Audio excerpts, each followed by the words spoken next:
Hello，大家好。首先自我介紹下先啦，我叫英文名叫 Kevin，姓鄭。咁其實我係一個整形外科專科醫生嚟嘅。咁我喺呢個行業裏邊咧，大大話話都做咗20幾年啦。咁由喺醫院裏邊做整形外科、做重建、做燒傷、做嘅先天畸形矯正等等嘅，喺關於我個專科嘅領域裏邊咧，我都做咗十年啦。咁但係去到大概10幾年前咧，我就睇到其實個市場或者個社會嘅需要咧，好多人衣食住行都滿足啦，佢咧就好想咧自己永葆青春，好想咧自己咧喺現有嘅基礎上咧再要靚啲令到自己嘅生活質量令到自己嘅心情會好啲。所以咧我就將我自己個專業嘅領域咧做少少嘅調整，我就再去唔喺醫院裏邊做一啲重建外科嘅工作嚟到一個喺度嘅市場裏邊，喺澳門、喺國內、喺香港咧係從事一啲美容嘅工作。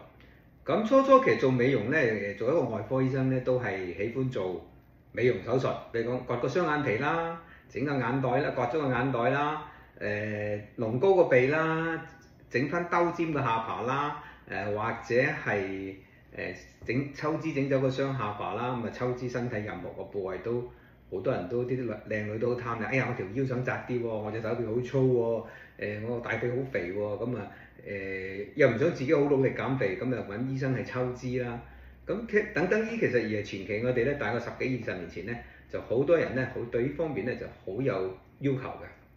咁但慢慢咧，大個發覺人好多人都覺得其實做美容手術抽脂咧都有一啲嘅風險性啦，有啲副作用啦，所以有啲擔心啦。漸漸咧就去用一啲比較健康啲嘅方法，我自己去做運動去減肥，我去做 gym，我去做瑜伽。咁所以就形成咗個市場上對抽脂呢樣嘢又慢慢式微，即係冇咁大嘅需求啦。美容手術咧，由於微創技術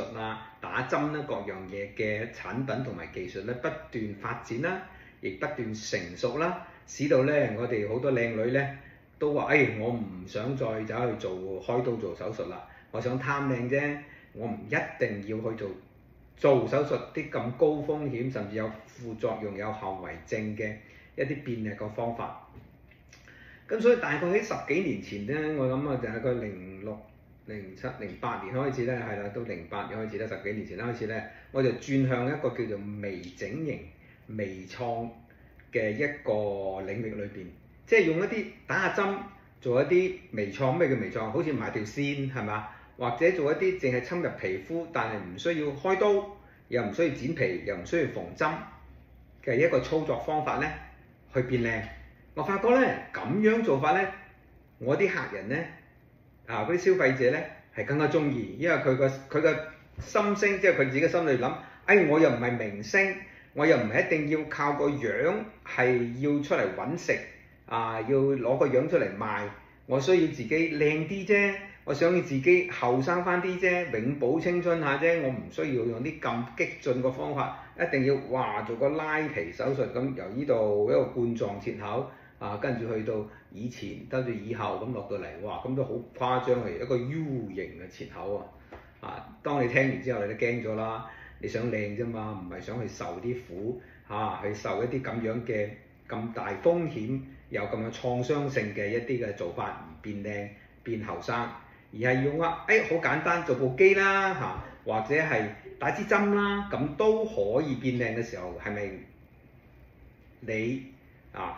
面前嘅你係咪更加想知道，更加想採用呢個方法呢？咁所以過去嘅大概10幾年，我估計大概08年到10年咧，就10幾年前咧開始咧，醫美咧就成為一個開始個風口啦，即係好多人去做，亦好多嘅從業人員啲醫生一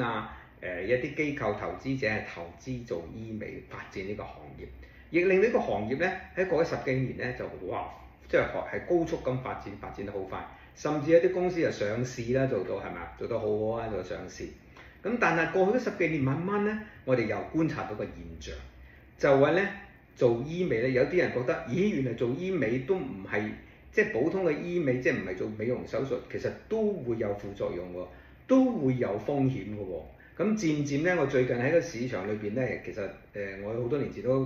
知道㗎啦，就會出現一個咩問題咧？慢慢好多人打針打過度咗，做嗰啲微創嘢做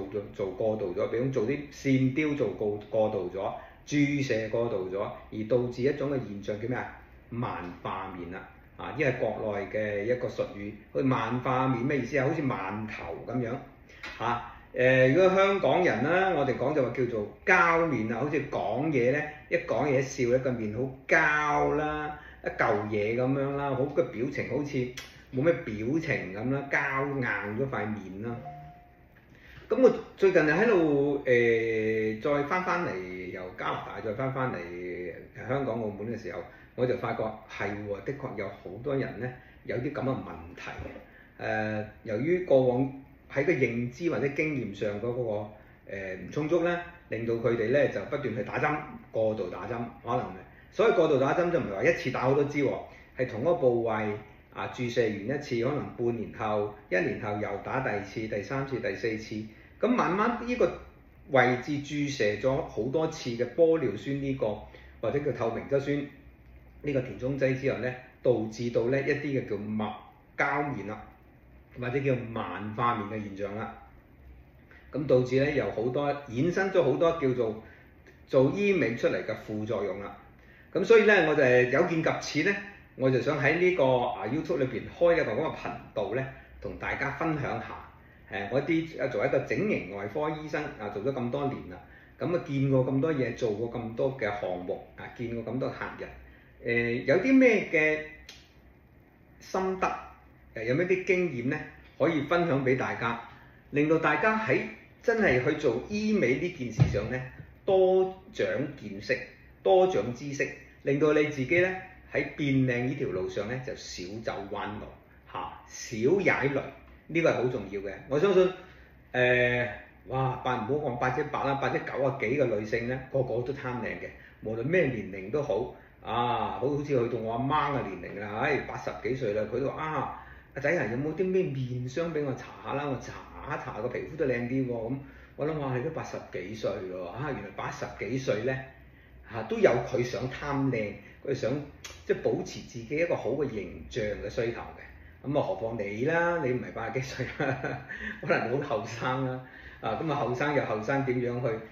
變得自己靚啲中年有中年人嘅皮膚嘅質地，而我哋去做一啲我哋自己適合嘅嘢。年紀大啲咧其實做嘅醫美嘅方法或者個方案咧都係唔同嘅。所以咧其實做醫美咧唔係一條一個死公式，一個死板塊咁人哋做嗰樣嘢做喺我面上一定好 work 啦，或者某個明星做嗰樣嘢我又跟唔住佢做啦，唔一定㗎最合適嘅醫美嘅療程咧就係因應緊你自己，第一你嘅先天條件，第二你嘅年齡，第三你嘅氣質或者你嘅個人偏好，你想自己一個乜嘢嘅樣呈現喺鏡子面前，或者呈現喺你嘅朋友喺個依個社會面前，你一個咩嘅樣？咁當然啦，有人話你廢話啦，咩樣梗係靚樣啦，梗係後生嘅樣。對啦，靚嘅樣、後生嘅樣係每個人都想要嘅，但係呢個靚得嚟自唔自然係嘛？呢個後生會唔會年輕？會唔會誇張？即係會唔會靚得嚟唔自然嘅？睇落都唔似我嘅，靚得嚟好似好假嘅。哇！打咗呢個針可能係膠面，或者打咗呢個打嗰個鼻打尖嘅下巴，令到個面型都唔和諧嘅時候，咁呢個靚得嚟就唔係你自己啦，或者呢個靚得嚟唔係最好嘅最自然嘅做法咯。所以咧，我想藉咗呢個頻道咧，真係好想將我自己過往咁多嘅知識經驗見識或者做咗咁多嘅客人或者睇到一啲有啲客人嘅失敗個案咧，都將呢啲嘢好好去同大家分享，讓大家咧都長點見識知識，尤其是喺醫美呢條路上，喺做美容呢條路上咧，少走彎路，令你咧少踩雷區，少碰釘子，令你得益最大。我覺得知識就係力量，係咪？知識就可以令到我哋每個人都能夠更好咁利用我哋自己嘅資源。即係我做過醫美療程，究竟個療程對於我嚟講係咪最好嘅效果咧？能夠發揮最大嘅作用咧？喺其實裏邊咧係唔同嘅嚇。喺我多年嘅經驗裏邊咧，唔同嘅人、唔同嘅年齡段係佢需要嘅東西係唔同，佢需要做嘅項目都唔係一樣嘅，係唔係千篇一律嘅。所以咧喜歡我個頻道請你點讚、分享收藏咁希望藉著呢個 YouTube 嘅呢個頻道叫做醫美那些事，即係一啲種種嘅趣事又好，一啲嘅成功個案又好，失敗嘅個案好或者一啲新嘅技術新嘅產品又好，我希望咧透過呢個頻道咧同大家分享將令到大家咧真係喺呢條醫美嘅變靚嘅路上少走彎路，讓你成為一個聰明嘅消費者，讓你自己變得靚得嚟夠自然，靚得嚟真係你覺得值得而開心。今日嘅分享到此為止，拜拜。喂，記得點讚分享同埋收藏，拜拜。